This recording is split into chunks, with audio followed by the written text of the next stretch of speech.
So this is how a bad day starts off bad and finishes even worse. But we're about to get a wake-up call. We are boondocking at the Snake River Canyon Recreation Area.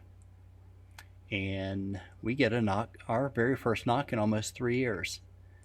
And what you see here, he's walking around the back checking our tag, maybe writing it down, maybe checking to see if he's going to, I don't know, maybe he's checking for warrants, all that kind of stuff. So he walks back up to the front.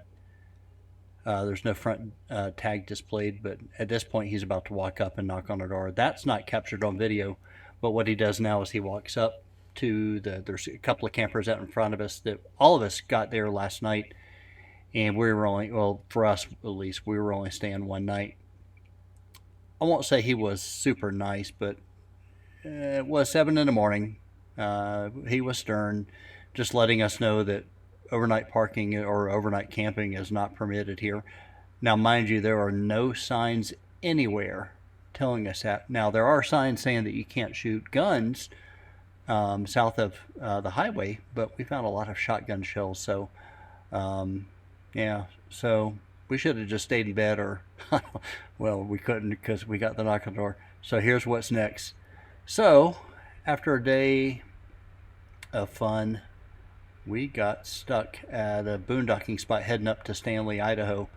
And this is the tow company, ABBA Towing, who was really great coming out. As you can see here, we were getting pulled out and it's yanking. He's sliding all it. It was bad. I didn't feel like filming it with our regular camera, but we realized, oh yeah, the dash cam's got it all. So he pulled us back, pulled us off the road, and come to a stop. We've got another video where I'm talking about what happened, but yeah, so he gets out, I guess takes pictures for his evidence. We've got a little bit of mud on the back of the van, no big deal. Kind of expected, I thought there had been a lot more, but yeah. So here's the same shot from the front dash cam. I'll tell you, sitting in the vehicle and getting pulled backwards, and then right about this point we start getting pulled off to the side. That was the craziest feeling ever. So, hope we never have to do it again. Guys, thanks for watching. If you like, subscribe, hit that notification bell, comment below. I'm sure everyone's got comments. And keep watching.